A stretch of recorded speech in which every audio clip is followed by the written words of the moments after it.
प्रणाम, मेरा नाम भारत है।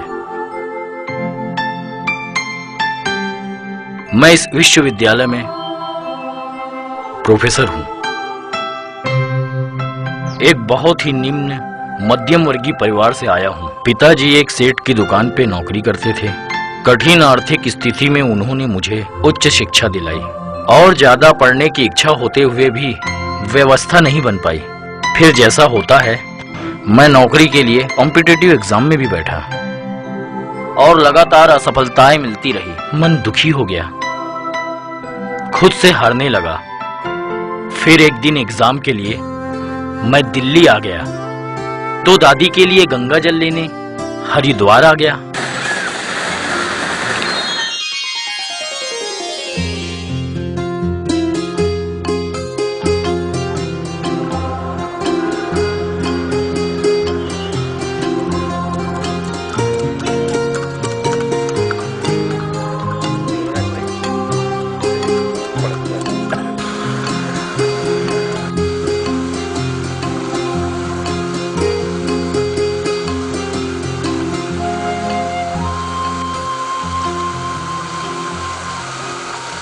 अरे भारत।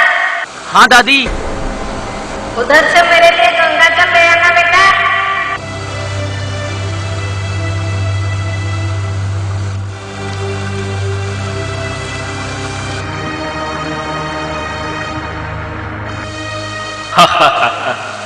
गंगा के पानी में पाप धुलते हैं।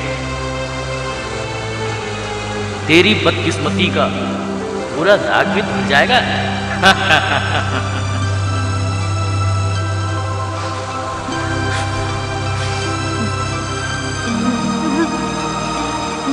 बेरोजगार, एक ही साल का वक्त है अब तेरे पास। उसके बाद नौकरी की उम्मीद खत्म। फिर क्या होगा सोच सोच। नहीं।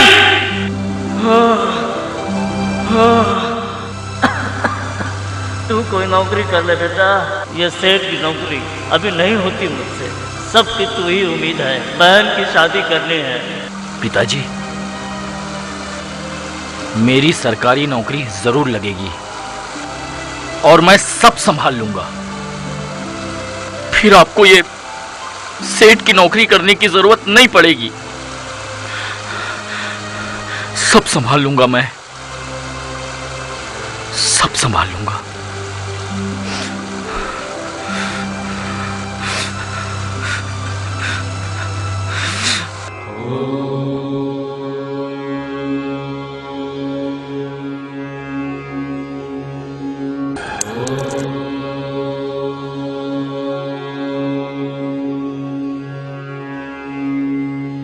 क्या परेशानी है? चलो मेरे साथ। भाई साहब क्या सोच रहे हो? चलो अंदर।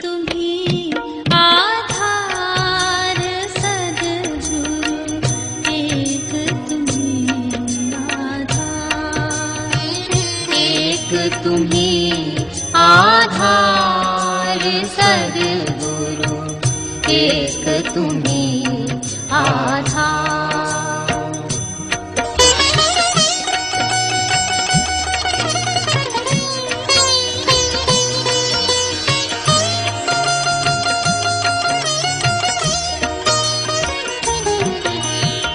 जब तक मिलो ना तुम जीवन में, शांति कहाँ मिल सकती मन में। जब तक मिलो ना तुम जीवन में, शांति कहाँ मिल सकती मन में। खोज फिरा संसार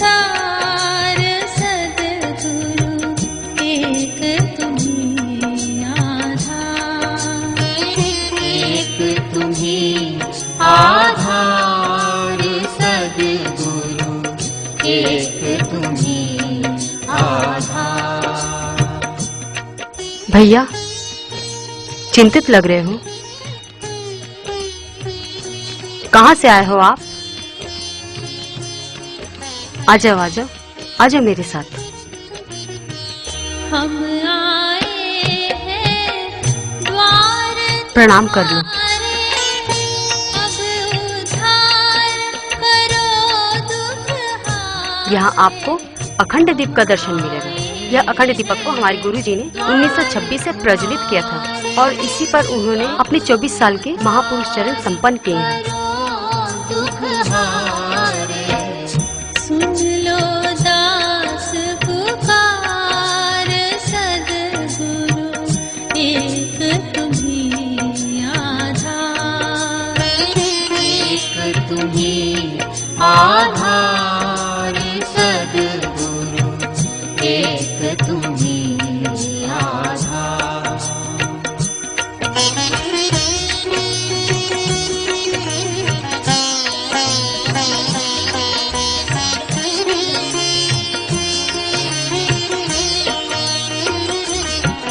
क्या बात है भैया, बहुत चिंतित लग रहे हो। बहुत देर से मैं तुमको देख रही हूँ, काफी परेशान दिख रहे हो। मैं कुछ मदद कर सकती हूँ तुम्हारी? क्या बताऊं दीदी, मेरी नौकरी की उम्र खत्म हो रही है। मेरे सभी दोस्तों को नौकरी मिल गया, सिर्फ अकेला मैं ही बच गया जिसको नौकरी नहीं मिली।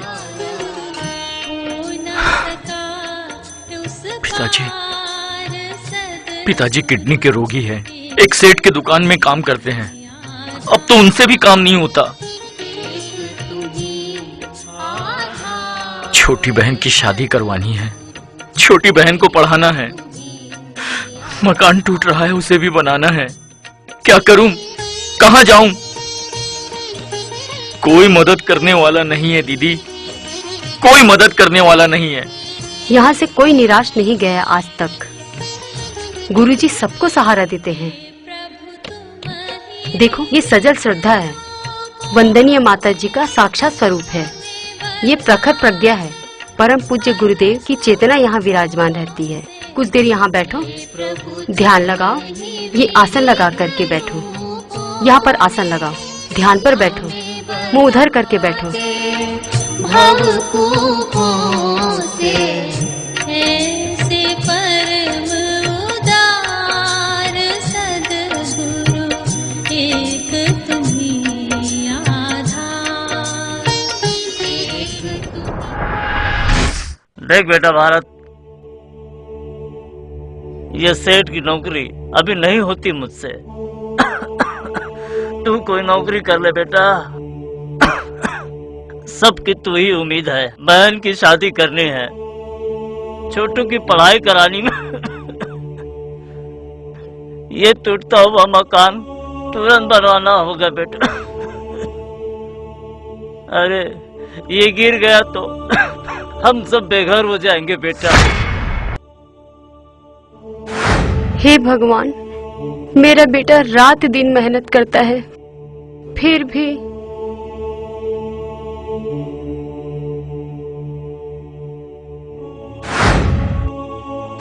भैया, तुम जरूर कामयाब होगे, हिम्मत रखो। मैं जानती हूँ मेरा भाई एक दिन जरूर टॉप ऑफिसर बनेगा। हार गए तो अंधकार, जीत गए तो प्रकाश, टूट के बिखर गए तो धूल, उड़ गए तो धुआं। उठो, इधर देखो, इधर देखो।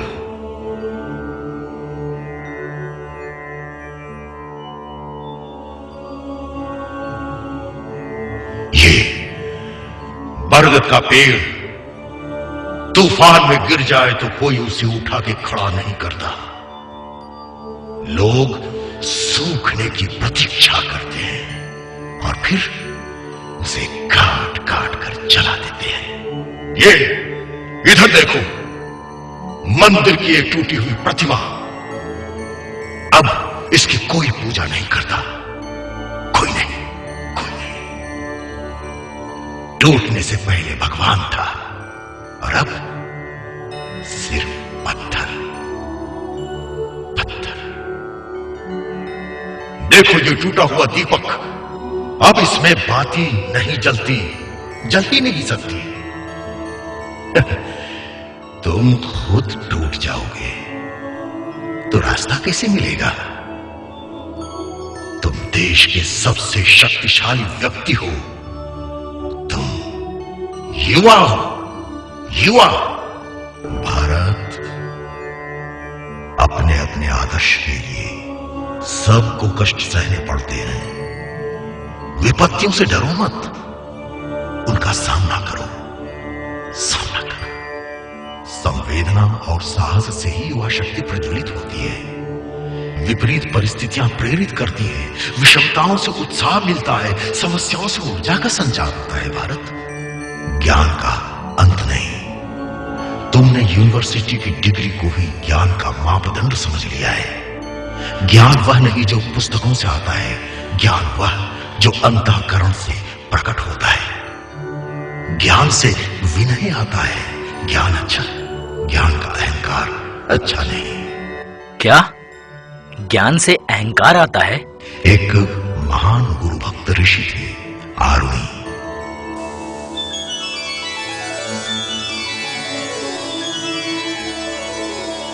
उनके पुत्र का नाम था श्वेत केतु। एक बार श्वेत केतु को अपने ज्ञान का अहंकार हो गया था। गुरुकुल में उसे बहुत सम्मान मिला। यशस्वी भव। तुम ज्ञानी हो, तुम श्रेष्ठ हो, तुम मेधावी हो। मुझे गर्व है कि तुम मेरे मित्र हो। पहले मेरे जैसे ज्ञानी हो जाओ, फिर मुझे मित्र कहना। इतने दिनों के बाद अपना श्वेत केतु घर लौट रहा है। देखे पहले किसका चरण स्पर्श करता है, पिता का या माता का? मैं माता हूँ, पुत्र के अभ्यास और स्वभाव नहीं भूली। ऐसा कभी हुआ है क्या मेरा पुत्र कहीं से भी आए और आपके चरण स्पर्श किए बिना घर में प्रवेश करे? आओ आओ पुत्र, आशा करता हूँ गुरुकुल में उपलब्धि आपकी अच्छी रही होगी। मुझे ज्ञान शिरोमणि का उपाधि मिला है।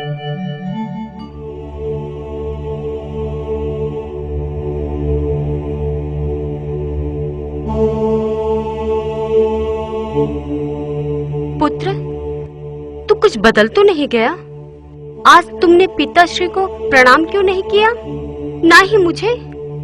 बड़ों का सम्मान करने से तुम चुप कैसे गए? अहो भाग्य प्रियवर, स्वागत है, स्वागत है। प्रणाम ऋषिवर। आपका पुत्र श्वेतकेतु गुरुकुल से शिक्षा पूर्ण कर आ गया है, बधाई हो। धन्यवाद महाभाग। ऋषिवर, कृपया एक जिज्ञासा का समाधान करें। मैं तो अल्पज्ञ हूँ, एक साधारण सा मानव हूँ। फिर भी आपकी जिज्ञासा का अगर मैं समाधान कर सका, मुझे बेहद प्रसन्नता होगी। कृपया अपनी जिज्ञासा बताएं। कृपया ज्ञान का पराकाष्ठा बताएं। अवश्य प्रियवर, आत्मज्ञान ही सबसे बड़ा ज्ञान होता है। ग्रंथों से जो ज्ञान प्राप्त होता है, वो ज्ञान बाहर से आया ज्ञान होता है। अपने अंतःकरण से जो ज्ञान प्रस्फुटित होता है, वो ज्ञान स्थायी होता है, सच्चा ज्ञान होता है। धन्यवाद, मेरा जिज्ञासा का समाधान हो गया। सौभाग्यशाली भवा। मेरा ज्ञान बाहरी ज्ञान है, सच्चा ज्ञान नहीं। आत्मज्ञान, आत्मज्ञान कहां से पाऊं? आत्मज्ञान, आत्मज्ञान, आत्मज्ञान।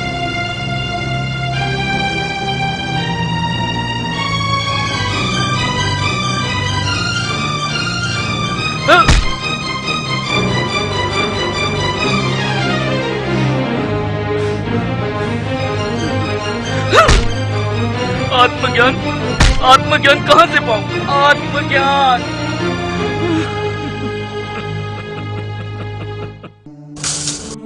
लो, इसे अपने हाथ में लो, गौर से देखो। इस फल के अंदर इस विशाल वृक्ष का एक बीज पड़ा हुआ है। इसे तोड़कर तो देखो, इसके अंदर क्या है? इसके अंदर तो कुछ भी नहीं है। ठीक कहा पुत्र, इसके अंदर जो है दिखाई नहीं पड़ता। इसी शून्य से इस विशाल वृक्ष का अस्तित्व है। निराकार से ही ये साकार प्रकट होता है। बीज स्थूल है, तभी तो ये विशाल वृक्ष है। ठीक वैसे ही ये शरीर स्थूल है, इसमें जो आत्मा है वह अदृश्य है। सप्त ज्ञान से बड़ा आत्मज्ञान होता है। मेरे गुरुवर ने मुझे ये ज्ञान दिया था, उन्हें शत शत नमन। कौन है आपके वो महान गुरु? महर्षि अरुणि, तुम्हारे पिता। मेरे पिता? इतने महान, इतने ज्ञानी?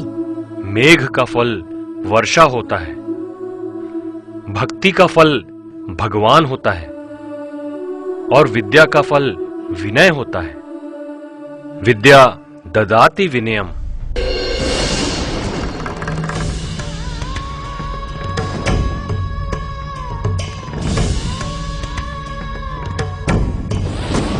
क्षमा पिताश्री, क्षमा।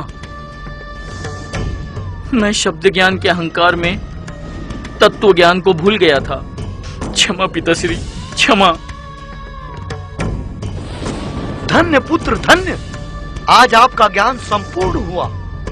ग्रंथों में शब्द जो याद किया वो भूल भी सकते हैं, जो पाया वही खो भी सकते हैं, किंतु आत्मज्ञान शाश्वत है, शुद्ध है, सत्य है। 1 साल और बचा है, नौकरी नहीं मिली तो क्या होगा? 1 साल की समय सीमा अंतिम सीमा नहीं। तुम में कितनी सृजनशीलता है, कितनी शक्ति है, किंतु दूसरों के मुहताज होने की प्रवृत्ति ने तुम्हारे अंदर के वास्तविक तुमको उभरने ही नहीं दिया। धैर्य रखो, धैर्य रखो, कर्म करते चलो, निराश न हो। तुम युवाओं में धैर्य की कमी है। शनैः शनैः रूप मेद बुद्ध्या धृति गृहीतया आत्मसंस्थं मनः कृत्वा न किंचिदपि चिंतयेत्। पहचानो तुम कौन हो, पहचानो। तुम वो हो असंभव जिसके शब्दकोश में नहीं, जो बाधाओं को चीर के रास्ता बनाए, जो भाग्य पर नहीं कर्म पर विश्वास रखता है, जो उमंग, उत्साह और जोश से अपना भविष्य खुद बनाता है, जो दुनिया से अलग खुद कुछ नया करके दुनिया में अपनी नई पहचान बनाता है। 4 सूत्र याद रखना। युवा शक्ति के आधार है स्वास्थ्य, शालीनता, स्वावलंबन और सेवा, और सबका मूल है वैदिक संस्कृति। दुनिया आगे बढ़ती चली जा रही है, कहीं वैदिक संस्कृति के कारण हम दुनिया की दौड़ से पिछड़ तो नहीं जाएंगे? नहीं नहीं नहीं। देखो, फल का आधार है पुष्प, पुष्प का आधार शाखा, शाखा का आधार तना, तना का आधार जड़, और जड़ का आधार भूमि। जड़ मजबूत है तभी वृक्ष फूल भी देता है, फल भी और छाया भी। तुमने क्या किया? पश्चिमी संस्कृति की तूफान में बहकर अपनी वैदिक संस्कृति को भूलकर उनसे दूर हो गए, अलग हो गए। जड़ कमजोर हो गया, इसीलिए तुम कमजोर हो गए। युवा स्यात् साधु युवाध्यायिकः अशिष्टो दृढ़िष्ठो बलिष्ठः। आगे बढ़ो, आगे बढ़ो, दूसरों को बढ़ाओ, खुद जगो, दूसरों को जगाओ, क्योंकि हम बदलेंगे तभी जग बदलेगा। हम सुधरेंगे, जग सुधरेगा। हम युवा अपनी क्षमता और संभावनाओं को खुद नहीं जान पाते। कभी कभी हमें सही मार्गदर्शन नहीं मिलता और फिर निराशा के जंगल में भटकने लगते हैं। हमारे ही अंदर एक कलाकार है, एक कवि है, वैज्ञानिक, दार्शनिक, ज्ञानी सब है। केवल एक प्रकाश पुंज की आवश्यकता है, जो मुझे यहां से मिला। आप सभी को युवा क्रांति वर्ष की बधाइयां और शुभकामना।